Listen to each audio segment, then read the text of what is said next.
말도 안 되는 일이 벌어졌습니다. 미국 해군사관학교에서 이순신 장군의 난중일기가 공식 교재로 채택된 것입니다.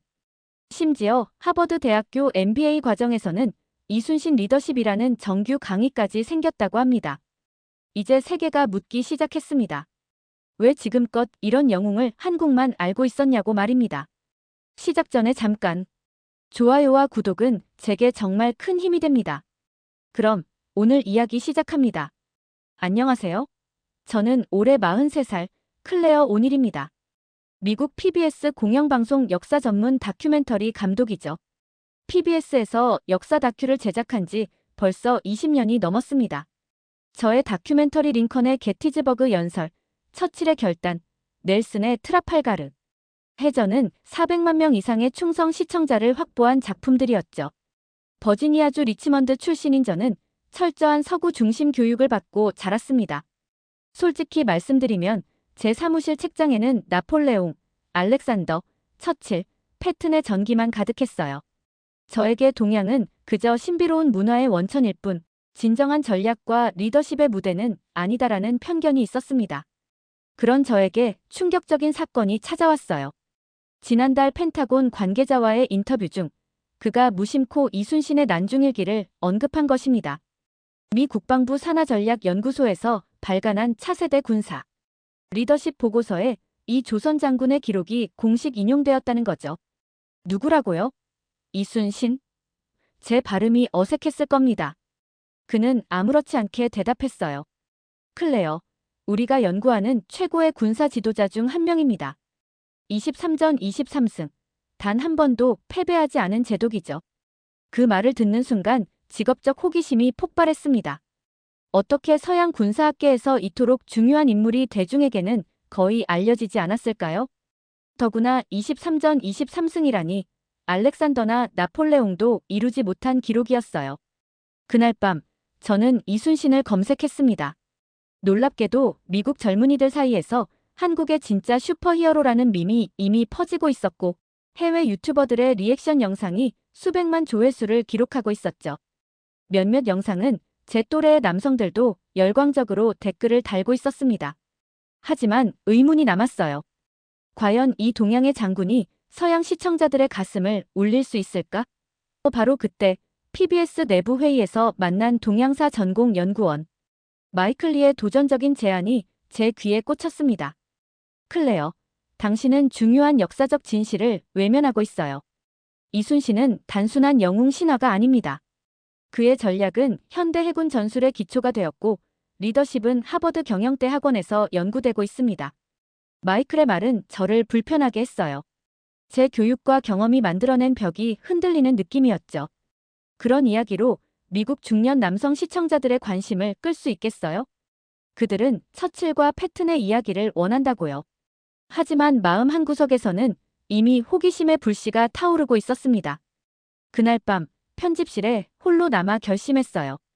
직접 한국으로 가서 이 미스터리를 파헤쳐 보기로 했습니다. 과연 미 해군이 400년 전 조선의 장군에게서 무엇을 배우고 있는 것일까요? PBS 임원들과의 회의는 예상대로 순탄치 않았습니다. 동양의 장군에 대한 다큐멘터리가 과연 우리 주요 시청자층인 50대 이상 남성들에게 어필할 수 있을까요? 프로덕션 팀장이 우려를 표했죠. 저도 반신반의했습니다. 그런데 마이클이 가져온 자료가 모두의 시선을 사로잡았어요. 이 데이터를 보십시오. 놀랍게도 이순신 관련 콘텐츠의 최대 시청자층은 45세부터 65세 남성입니다. 그는 유튜브 분석 자료를 펼쳐 보였죠. 이유가 뭐죠? 제가 의아해하자 마이클이 설명했습니다. 이 세대는 베트남, 걸프전 등을 경험했고 진정한 리더십에 목말라 있습니다. 이순신은 그들에게 잃어버린 영웅상을 되찾아주는 인물이에요. 그 말이 제 마음을 사로잡았습니다. 오랜 경험에서 알고 있었죠. 이 세대 남성들은 현대 정치인들의 타협적 리더십에 염증을 느끼고 확고한 원칙과 책임감 있는 지도자의 모습을 갈망한다는 것을. 더 놀라운 자료도 있었어요. 미 해군사관학교에서 은퇴 장성들이 만든 이순신 서클이 활발히 활동 중입니다. 그들은 매주 난중일기를 연구하고 있죠. 마이클의 말에 회의실이 술렁였습니다. 그러나 모든 사람이 환영한 것은 아니었어요. 보수적인 시청자층을 대변하는 프로그램 디렉터인 로버트가 강하게 반발했습니다. 우리가 미국 역사가 아닌 타국의 영웅을 미화하는 게 맞습니까? 시청자들이 등을 돌릴 겁니다. 논쟁은 격렬했어요. 로버트, 당신 말이 맞을지도 모릅니다. 제가 말했죠. 하지만 제가 직접 한국에 가서 취재하겠습니다. 만약 이 이야기가 우리 시청자들에게 가치가 없다면 제 경력을 걸고 프로젝트를 중단하겠습니다. 그날 밤 황수환 박사라는 한국의 역사학자로부터 이메일을 받았습니다. 그는 제 취재를 돕겠다는 메시지와 함께 충격적인 내용을 보냈어요. 클레어님, 이순신 장군의 전략은 1942년 미드웨이 해전에서 미 해군의 작전 계획에 영향을 미쳤습니다. 이는 기밀 해제된 문서에서 확인할 수 있죠. 비행기에 오르면서도 의문이 꼬리를 물었습니다. 어떻게 16세기 조선의 장군이 현대 미국 해군에 영향을 미칠 수 있었을까? 이 이야기가 사실이라면 왜 그동안 서양 역사에서 철저히 무시되었을까? 옆자리에 앉은 한국인 사업가가 제 노트북 화면을 흘끗 보더니 미소 지었습니다. 이순신 장군에 대해 공부하고 계시네요. 그는 완벽한 영어로 말했죠. 흥미로운 사실을 하나 알려드릴까요? 제 회사의 CEO들은 매년 이순신 리더십 워크숍에 참가합니다. 그리고 우리 회사는 포춘 500대 기업이죠. 저는 더욱 호기심이 생겼습니다. 이 인물은 단순한 역사적 영웅을 넘어 현대 비즈니스까지 영향을 미치고 있었어요. 인천공항에 도착했을 때 제 예상과는 전혀 다른 광경이 펼쳐졌습니다. 초고속 열차, 최첨단 공항 시스템, 그리고 무엇보다 저를 맞이하러 나온 황수환 박사의 자신감 넘치는 모습. 그의 첫마디가 충격적이었습니다. 클레어 씨, 당신이 만들 다큐멘터리가 미국 남성들의 인생관을 바꿀 겁니다. 제가 증명해 보이겠습니다. 한국의 첫인상은 충격적이었습니다. 그것도 좋은 의미에서요. 인천공항에서 서울로 향하는 공항철도에서 처음 놀랐어요. 와이파이가 지하철에서도 끊기지 않네요. 제 말에 황수환 박사는 웃으며 말했습니다. 이건 그냥 기본이에요. 우리는 세계 최고 속도의 인터넷을 자랑합니다. 서울 시내에 들어서며 두 번째 충격이 왔습니다. 초현대식 고층 빌딩 숲 사이로 600년 된 고궁이 완벽하게 보존되어 있는 모습.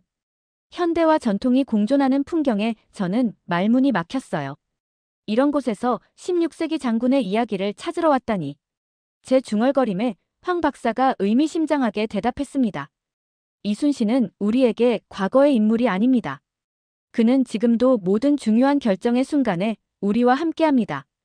첫날 저녁 한 전통 한식당에서 황 박사와 식사를 했어요. 테이블에 놓인 수많은 작은 그릇들에 당황했습니다. 이 모든 걸 다 먹어야 하나요? 이건 뭐죠? 손가락으로 가리키자 황 박사가 설명했어요. 김치입니다. 우리 발효 식품 중 하나죠. 이순신 장군도 전쟁 중에 이걸 즐겨 드셨다고 합니다. 그 순간 제 머릿속에서 뭔가가 딸깍하고 연결되었습니다. 지금 제가 맛보는 음식이 400년 전 그 장군도 먹었던 것이라니. 역사가 갑자기 생생하게 살아났어요. 웨이터가 다가와 반찬은 리필 무료입니다라고 말했을 때 더욱 놀랐습니다. 미국 문화와는 완전히 다른 접대 방식이었죠. 황 박사가 설명했어요. 우리는 손님을 항상 가족처럼 대접합니다. 이순신 장군도 병사를 자식처럼 아끼라고 했죠. 저녁 식사 후 불행한 사건이 발생했습니다. 제 지갑을 택시에 두고 내렸어요. 미국이었다면 포기했을 상황이었죠. 그런데 30분 후 그 택시 기사가 호텔 로비까지 제 지갑을 가져다 주었고 내용물은 하나도 빠짐없이 그대로였습니다. 이게 바로 이순신의 나라예요. 황 박사가 말했습니다. 정직과 신뢰의 가치를 중요하게 여기는 문화가 있죠. 이순신은 청렴을 최고의 덕목으로 여겼습니다. 둘째 날, 우리는 KTX를 타고 통영으로 향했어요. 300km가 넘는 거리를 2시간 만에 주파하는 초고속 열차에 또 한 번 놀랐습니다. 이런 나라가 400년 전에 세계 최초의 철갑선을 만들었다는 게 이제 이해됩니다. 통영에 도착해 이순신 기념관으로 향했죠. 그곳에서 체험한 AR 재현해전 시뮬레이션은 제 인생을 바꿨습니다. 헤드셋을 쓰는 순간 저는 16세기 명량해협이 물살 위에 서 있었어요. 거센 물살 소리, 병사들의 함성, 그리고 불길에 휩싸인 적함들이 눈앞에 펼쳐졌습니다. 시뮬레이션은 명량해전의 실제 해류와 조류 데이터를 기반으로 만들어졌다고 합니다. 황 박사의 설명이 이어졌어요. 이순신 장군은 이 좁은 해협이 빠른 조류를 이용해 전술적 우위를 점했습니다. 현대 해군 전략가들이 놀라는 부분이 바로 이 지형지물 활용 능력이죠. 12척의 판옥선이 울돌목 조류를 타고 133척의 외선을 무찌르는 장면에서 저는 숨을 쉴 수 없었습니다. 현대 군사 용어로 이것은 비대칭 전투의 완벽한 예시였어요. 전투가 끝나고 헤드셋을 벗는 순간 제 볼 위로 눈물이 흘러내렸습니다. 이건 단순한 전투가 아니에요. 이건 전략적 천재성이죠. 저는 충격에 휩싸인 채 중얼거렸습니다. 황 박사가 조용히 덧붙였어요. 가장 놀라운 점은 그가 매일 밤 일기를 썼다는 것입니다. 전쟁의 참상 속에서도 시를 쓰고 어머니를 그리워했죠. 그리고 모든 전사자의 이름을 직접 기록했습니다. 저는 벌써 머릿속으로 이 다큐멘터리를 구상하고 있었어요. 이순신, 전사를 넘어선 인간이라는 제목이 떠올랐습니다. 하지만 한 가지 의문이 남았어요. 왜 이런 인물이 서양 역사책에는 거의 등장하지 않는 거죠? 제 질문에 황 박사의 표정이 굳어졌습니다. 바로 그 질문이 이 다큐멘터리의 핵심이 되어야 합니다. 클레어 씨. 왜 서구 역사가들은 이토록 위대한 인물을 외면했을까요? 그 답을 함께 찾아보시죠. 호텔로 돌아오는 길, 제 마음속 벽이 무너지는 소리가 들리는 것 같았습니다. 유럽 중심의 역사관으로 가득 찬 제 세계관이 송두리째 흔들리고 있었어요. 그리고 새로운 호기심이 일었죠. 난중일기 원본을 볼 수 있을까요? 제가 물었습니다. 황 박사의 얼굴에 환한 미소가 번졌어요. 내일 아침 일찍 서울로 돌아가면 됩니다. 국립중앙박물관에서 특별 허가를 받아두었습니다. 서울 국립중앙박물관의 특별 보존실에 들어섰을 때 온몸에 전율이 흘렀습니다. 흰 장갑을 끼고 난중일기 원본을 마주한 순간 400년의 시간이 한순간에 무너지는 듯 했어요. 누런 한지에 적힌 글씨들이 마치 살아 움직이는 것만 같았습니다. 읽어보고 싶으신가요? 황 박사의 물음에 저는 고개를 끄덕였지만 한자로 된 내용을 이해할 수 없었죠. 그때 황 박사가 최신형 태블릿을 건넸습니다. 이건 한국의 AI 기술 벤처가 개발한 실시간 번역 시스템입니다. 한자를 영어로 바로 번역해주죠. 태블릿을 난중일기 위에 올려놓자 마법처럼 글자들이 영어로 바뀌었습니다. 첫 페이지의 내용에 숨이 멎는 듯 했어요. 오늘도 외적의 배는 우리를 향해 오고 있다. 군량은 턱없이 부족하고 조정에서 보내준 화살은 썩어서 쓸 수 없다. 그러나 나는 싸워야 한다. 이 백성들을 위해, 이 나라를 위해. 저는 그 자리에 얼어붙었습니다. 이것은 단순한 전투 기록이 아니었어요. 절망 속에서도 희망을 잃지 않는 한 인간의 가장 솔직한 고백이었습니다. 한 장, 한 장 넘기며 저는 점점 더 깊이 이순신의 세계로 빠져들었어요. 특히 저를 사로잡은 것은 병사들에 대한 기록이었습니다. 그는 전사한 병사 한 명, 한 명의 이름을 모두 기록했고 그들의 가족에게 어떤 위로의 말을 전할지까지 적어두었어요. 장수로서 내 책임이다. 그들의 죽음을 헛되이 하지 않겠다. 또 하나 놀라운 점은 어머니에 대한 그리움을 표현한 구절들이었습니다. 오늘도 북쪽 하늘을 바라보며 어머니의 안부를 걱정했다. 전쟁이 끝나면 어머니께 맛있는 음식을 대접해 드리고 싶다. 저는 인간 이순신을 발견하고 있었습니다. 초인적인 영웅이 아닌 가족을 사랑하고 병사들을 걱정하는 한 남자의 모습이었어요. 그리고 그의 리더십 철학은 더욱 충격적이었습니다. 장수는 병사를 자신의 자식처럼 아껴야 한다. 그래야 병사들이 죽음을 두려워하지 않고 따를 것이다. 황 박사는 차분하게 설명했습니다. 이순신 장군의 가장 유명한 말은 필사즉생 필생즉사입니다. 죽기를 각오하면 살고 살고자 하면 죽는다는 뜻이죠. 현대 심리학에서 말하는 역설적 의도와 비슷한 개념입니다. 저는 고개를 들었습니다. 하지만 어떻게 이순신이 단 한 번도 패배하지 않을 수 있었을까요? 23전 23승이라니 나폴레옹이나 알렉산더도 불가능한 기록인데요. 황 박사는 의미심장한 미소를 지었습니다. 그의 성공 비결은 난중일기 곳곳에 숨어 있습니다. 첫째, 그는 결코 자신을 과신하지 않았어요. 둘째, 항상 최악의 상황을 먼저 생각했습니다. 셋째, 그는 병사들의 이름을 모두 기억했죠. 하버드 경영대학원에서 가르치는 리더십의 핵심 원칙과 놀랍도록 일치하네요. 제가 중얼거렸습니다. 황 박사가 고개를 끄덕였어요. 맞습니다. 그런데 이런 리더십이 서양 역사책에 거의 언급되지 않는다는 게 이상하지 않나요? 그 질문은 저를 깊은 생각에 빠뜨렸습니다. 왜 서양 역사는 이토록 위대한 인물을 무시했을까? 혹시 우리가 알고 있던 세계사라는 것이 사실은 서양 중심의 역사에 불과했던 것은 아닐까? 그날 오후, 저는 충무공 이순신 장군의 직계 후손인 이문환 씨를 만났습니다. 60대 중반의 이 온화한 노신사는 말했어요. 우리 가문에서는 이순신 할아버지의 정신을 이어받기 위해 항상 세 가지를 기억하며 살아갑니다. 충성, 용기, 그리고 무엇보다 겸손. 겸손이요? 제가 의아해하자 이문환 씨는 조용히 미소 지었습니다. 승리 후에도 그는 항상 아직 멀었다고 했습니다. 23번 승리했지만 그는 단 한 번도 자신의 공을 내세우지 않았어요. 그것이 진정한 위대함입니다. 호텔로 돌아와 밤새 노트를 정리했습니다. 이순신은 단순한 군사 영웅이 아니다. 그는 인류의 영웅이다. 제 인생의 모든 편견과 고정관념이 무너지는 순간이었어요. 깨달음의 절정에서 저는 결심했습니다. 이 이야기를 미국의 50대에서 70대 남성들에게 전해야 한다고요. 그들은 진정한 리더십의 본질을 갈망하고 있으니까요. 그리고 이순신 장군의 이야기는 그 갈증을 해소해 줄 것입니다. 한국에서의 마지막 날, 저는 대한민국 해군사관학교를 방문했습니다. 그곳에서 이순신 리더십을 주제로 한 특강이 열리고 있었어요. 강의실에는 젊은 생도들 외에도 60대 이상으로 보이는 현역 및 예비역 장성들이 앉아 있었습니다. 그들의 눈빛에서 존경과 자부심이 느껴졌어요. 강사는 이순신의 전략을 하나하나 분석하며 현대 해군 작전에 어떻게 적용되는지 설명했습니다. 이순신 장군은 수군은 하늘과 같고 육군은 땅과 같다고 했습니다. 이는 단순한 군사 구분이 아니라 입체적 전력 운용의 중요성을 강조한 것입니다.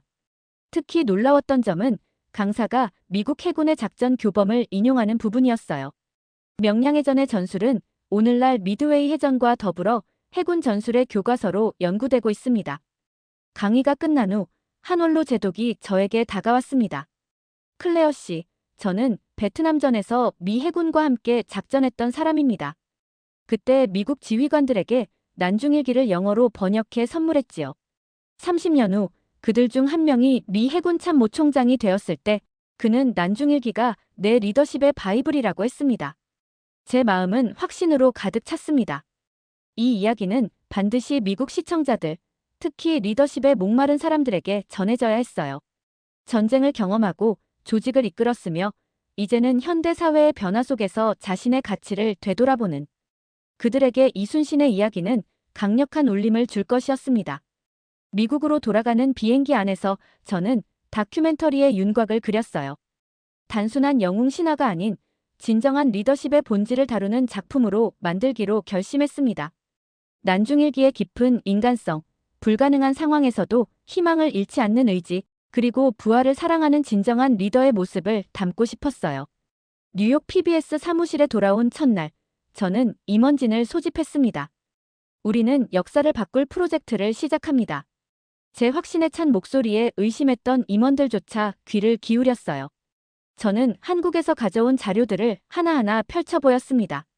난중일기 번역본, AR 해전 시뮬레이션 영상, 그리고 통영에서 찍은 사진들. 이순신 장군은 나폴레옹이나 메가더와 비교되는 인물이 아닙니다. 그는 그들 위에 있는 정신의 상징입니다. 제 선언에 회의실은 잠시 침묵에 빠졌다가 보수적이었던 로버트 디렉터가 먼저 입을 열었어요. 클레어, 내가 틀렸어. 이 프로젝트를 전폭 지원하겠네. 우리 시청자들, 특히 나 같은 베트남전 참전 세대에게 이 이야기는 필요해. 제작 발표회는 예상을 뛰어넘는 관심을 받았습니다. 하버드 비즈니스 스쿨에서는 저를 특별 강연자로 초청했고 이순신 리더십을 MBA 정규 교과목으로 검토하기 시작했죠. 놀랍게도 펜타곤 관계자들도 자문 요청을 해왔습니다. 미 국방부에서 공식 협조 요청이 왔습니다. 이순신의 리더십을 장성 교육과정에 도입하고 싶다고 합니다. 프로듀서의 말에 저는 감격했어요. 저는 6개월 동안 편집실에서 거의 살다시피 했습니다. 한국 팀과의 시차를 극복하며 밤낮 없이 작업했어요. 특히 이순신의 전략, 리더십, 인간적인 면모를 균형 있게 담아내기 위해 수백 번의 수정을 거쳤죠. 마침내 완성된 다큐멘터리 제목은 더 애드머럴 리더십 비안드 빅터리였습니다. 영화 포스터에는 이순신 장군의 초상화와 함께 그의 명언이 적혀 있었어요. 필사즉생 필생즉사. 방영 전날 밤, 저는 황 박사에게 전화를 걸었습니다. 정말 감사합니다. 당신 덕분에 제 인생이 바뀌었어요. 황 박사는 담담하게 대답했죠. 클레어, 이제 시작일 뿐입니다. 이순신의 진정한 가치는 이제부터 세상에 알려질 겁니다. 그의 말이 얼마나 예언적이었는지 그때는 미처 몰랐습니다. PBS에서 첫 방영된 날, 저는 거실에서 초조하게 시청률 데이터를 기다리고 있었습니다. 과연 미국 시청자들이 동양의 장군 이야기에 공감할 수 있을까요? 하지만 제 걱정은 기우에 불과했어요. 방영 직후 데이터는 역대 최고 시청률을 기록했습니다. 더 놀라운 것은 시청자 분석이었어요. 클레어, 믿기 힘들겠지만 우리 주요 시청층인 50대 이상 남성 시청자의 체류율이 98%예요. 이건 PBS 역사상 가장 높은 수치입니다. 프로듀서의 목소리가 흥분으로 떨렸어요. 소셜미디어는 즉각 반응했습니다. 이순신 리더십이라는 해시태그가 트위터에서 전 세계 트렌드 1위에 올랐어요. 수많은 중년 남성들이 자신의 경험과 연관시켜 이순신의 리더십을 토론하기 시작했죠. 40년간 기업을 경영했지만 오늘 난중일기에서 진정한 리더십을 배웠다. 베트남에서 소대장으로 복무할 때 알았더라면 손자병법 옆에 난중일기를 두고 매일 읽겠습니다. 둘째 날 아침, 놀라운 전화가 걸려왔습니다. UN 본부에서 특별 상영회를 요청한 것이었어요. 세계 평화의 날을 맞아 이순신 장군의 리더십을 세계 외교관들과 나누고 싶습니다. 이어서 BBC, CNN, 알자지라에서도 연락이 왔습니다. 모두 이순신 특집을 기획하고 싶다는 내용이었죠. 가장 놀라운 반응은 교육계와 군사 분야에서 왔어요. 하버드, 스탠포드, 그리고 미 해군사관학교에서 동시에 이순신 리더십을 공식 교육 자료로 등재했습니다. 해군사관학교 교장은 기자회견에서 이렇게 말했죠. 우리는 수백 년 동안 넬슨 제독만을 최고의 해군 지도자로 가르쳐왔습니다. 이제는 이순신 장군의 리더십 원칙을 함께 가르칠 것이며 특히 그의 청렴함과 부하에 대한 책임감은 현대군 지도자에게 필수적인 덕목입니다. 방영 2주 후 세계 군사 정상회의에서 이순신 독트린이 공식 논의되기 시작했어요. 열세에서도 승리할 수 있는 리더십, 기술보다 인간 중심의 전략이라는 키워드가 군사 전략가들 사이에서 유행했습니다. 어느 날 아침, 제 책상 위에 백악관에서 온 초청장이 놓여 있었어요. 이순신 장군의 리더십 원칙에 대한 특별 강연을 부탁드립니다. 저는 믿을 수 없었습니다. 몇 달 전만 해도 이름조차 몰랐던 인물이 이제는 세계 최강대국의 지도자들에게 영감을 주고 있었어요. 놀라운 소식은 계속 이어졌습니다. 미국 MBA 과정에서 이순신의 난중일기가 공식 교재로 채택되었고 월스트리트의 CEO들이 이순신 리더십 서클을 만들어 정기적으로 모임을 갖기 시작했어요. 이는 단순한 유행이 아니라 리더십 패러다임의 근본적인 변화를 의미했습니다. 저는 다시 한국을 방문했습니다. 이번에는 CNN, BBC, 알자지라의 특파원들과 함께였어요.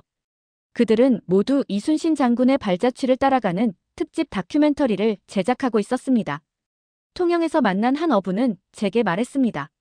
우리는 항상 이순신 장군을 자랑스러워했어요. 하지만 이제 전 세계가 그를 알게 된 것이 더 자랑스럽습니다. 그의 주름진 얼굴에 뿌듯함이 가득했죠. 한국 정부는 이순신 글로벌 리더십 센터를 설립한다고 발표했어요. 세계 각국의 지도자들이 이순신의 리더십을 배우러 오는 교육 허브가 될 것이라고 했습니다. 첫 번째 프로그램에는 이미 27개국에서 신청이 들어왔다고 하네요. 가장 감동적인 순간은 미국 해군 장교들이 충무공의 후손들을 만나는 자리였습니다. 그들은 서로를 바라보며 깊이 고개를 숙였어요. 말이 필요 없는 순간이었죠. 400년의 시간과 문화의 차이를 뛰어넘는 존경의 표현이었습니다. 한국은 이제 단순한 감성 콘텐츠 강국이 아니라 리더십 수출국으로 세계에 각인되고 있었어요. 이순신 장군은 21세기 인류 리더십의 아이콘으로 자리매김했습니다. 미국으로 돌아가기 전날 저는 국립현충원을 찾았습니다. 이순신 장군의 영정 앞에 서자 가슴이 벅차올랐어요. 제 인생에서 가장 위대한 여정이 이곳에서 시작되었다는 생각이 들었습니다. 헌화를 준비하며 저는 마음속으로 말을 정리했어요. 흰 국화를 내려놓으며 속삭였습니다. 당신은 한국의 장군이 아닙니다. 당신은 인류가 기억해야 할 가장 숭고한 지도자입니다. 제 눈에서 조용히 눈물이 흘러내렸습니다. 그것은 단순한 감동의 눈물이 아니었어요. 제 안의 편견과 오만함이 무너지는 소리였죠. 20년 넘게 역사 다큐멘터리를 만들어왔지만 저는 진정한 역사의 힘을 이제야 이해했습니다. 현충원을 나오는 길에 우연히 만난 한국 노인이 저를 알아보고 다가왔습니다. 클레어 씨, 당신이 우리 이순신 장군을 세계에 알려준 사람이군요. 노병인 저도 당신 다큐멘터리를 보고 가슴이 뜨거워졌습니다. 그 노인은 6.25 한국전쟁 참전 용사였습니다. 미국과 한국이 이렇게 역사를 통해 다시 만나는군요. 나이 들어 이런 날을 볼 수 있어 행복합니다. 그의 주름진 손이 제 손을 꼭 잡았어요. 공항으로 향하는 차 안에서 황 박사에게 물었습니다. 한국 사람들은 어떻게 이순신 장군의 정신을 이렇게 생생하게 보존할 수 있었나요? 황 박사는 잠시 생각하더니 대답했어요. 진정한 영웅은 시간이 지나도 사라지지 않습니다. 이순신 장군은 단순한 전쟁 영웅이 아니라 인간의 가치를 지킨 사람이니까요. 그의 가치는 보편적이고 시대를 초월합니다. 비행기에 오르기 전 황 박사는 작은 선물 상자를 건넸습니다. 비행 중에 열어본 그 상자 안에는 작은 목각 거북선과 난중일기 영문 번역본이 들어있었어요. 표지에는 황 박사의 필체로 쓰인 글이 있었습니다. 위대한 이야기는 국경을 넘어 인류의 가슴에 울림을 줍니다. 당신은 그 다리를 놓았습니다. 그 순간 저는 제가 단순한 다큐멘터리를 만든 것이 아니라 문화의 벽을 허문 다리를 놓았다는 것을 깨달았습니다. 저는 창밖으로 멀어지는 한국의 풍경을 바라보며 생각했어요. 이것이 끝이 아니라 새로운 시작이다. 귀국 후 저는 수많은 인터뷰 요청에 시달렸습니다. 그리고 시청자들로부터 편지와 이메일이 쏟아졌어요. 은퇴한 CEO, 퇴역 군인, 대학 교수들. 그들은 모두 한 목소리로 물었습니다. 이순신 장군에게서 배운 가장 중요한 교훈은 무엇인가요? 저는 항상 이렇게 대답했습니다. 진정한 리더십은 승리의 숫자가 아니라 어떤 상황에서도 자신의 가치를 지키는 힘입니다. 이순신 장군은 23번의 전투에서 모두 승리했지만 그의 진정한 위대함은 모든 것을 잃은 순간에도 희망을 잃지 않았다는 점에 있습니다. 한 퇴역 해군 제독의 편지가 특히 인상적이었어요. 40년 해군 생활에서 배운 것보다 당신의 다큐멘터리 한 편에서 더 많은 것을 배웠습니다. 이순신의 리더십을 알았더라면 내 부하들에게 더 나은 지휘관이 되었을 텐데. PBS에서는 후속 시리즈를 기획하자고 제안했어요. 현대 기업과 조직에 적용하는 이순신 리더십이라는 주제였죠. 하버드에서는 제가 정기적으로 강의를 해달라고 요청했고 펜타곤에서는 군 지도자 교육 프로그램 자문위원으로 초청했습니다. 그러나 저에게 가장 의미 있었던 순간은 워싱턴 DC의 한 퇴역 군인 센터에서의 강연이었어요. 베트남전에 참전했던 분들 앞에서 저는 이순신 장군의 말을 인용했습니다. 물러서면 죽고 나아가면 산다. 그리고 덧붙였죠. 여러분은 전장에서 이 진리를 배웠습니다. 그리고 이제 인생의 후반전에서도 이 지혜를 적용할 수 있습니다. 나이가 들었다고, 은퇴했다고 물러설 필요가 없습니다. 계속 나아가야 마음이 살아있는 것입니다. 강연 후 한 노병이 다가와 손을 꼭 잡았어요. 이순신 장군 이야기를 들으니 제 인생에 다시 불이 붙는 것 같습니다. 감사합니다. 또 다른 영향은 미국 해군에서 나타났습니다. 그들은 캠퍼스 내에 이순신 리더십 센터를 설립한다고 발표했어요. 그곳에서는 이순신의 전략과 리더십 원칙을 현대 해군 교육에 접목시키는 연구가 진행될 예정이었죠. 더 놀라운 일은 이순신 장군의 이야기가 실리콘밸리에서도 화제가 되기 시작했다는 것입니다.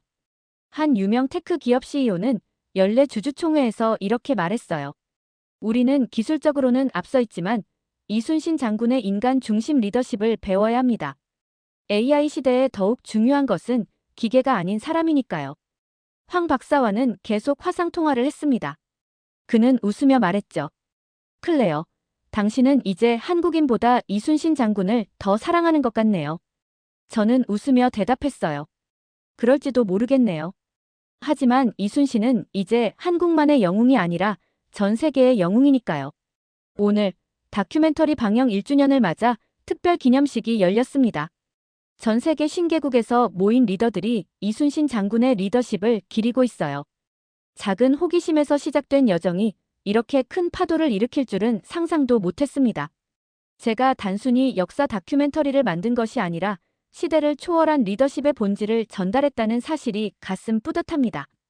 동서양의 벽을 허물고 400년의 시간을 뛰어넘어 현대인에게 필요한 가치를 전달했죠. 저는 여러분께 이런 질문을 드리고 싶습니다. 당신의 삶에서 가장 존경하는 리더는 누구입니까? 그리고 그 리더의 어떤 점이 당신을 감동시켰나요? 잠시 생각해 보세요. 이순신 장군은 완벽한 사람이었기 때문에 위대한 것이 아닙니다. 그는 절망 속에서도 희망을 품고 모든 것을 잃은 상황에서도 자신의 가치를 지켰기에 위대했습니다. 그의 인간적인 면모, 어머니를 그리워하는 모습, 부하들을 걱정하는 마음이 오히려 그를 더 위대하게 만들었죠. 이순신 장군의 리더십은 여러분의 삶에도 적용될 수 있습니다. 은퇴 후의 삶, 가족과의 관계, 지역사회에서의 역할. 어디서든 그의 원칙은 빛을 발합니다. 어려움 앞에서 포기하지 않는 용기, 타인을 생각하는 마음, 자신의 가치를 지키는 의지. 이것이 바로 이순신 장군이 우리에게 남긴 유산입니다. 필사즉생 필생즉사. 죽기를 각오하면 살고 살고자 하면 죽는다. 이 역설적 지혜를 가슴에 새기며 여러분의 인생에서도 이순신 장군처럼 용기 있게 나아가시길 바랍니다. 끝으로 이 영상이 마음에 드셨다면 좋아요와 구독 부탁드립니다. 여러분의 응원이 더 많은 이야기를 나눌 수 있는 힘이 됩니다. 감사합니다.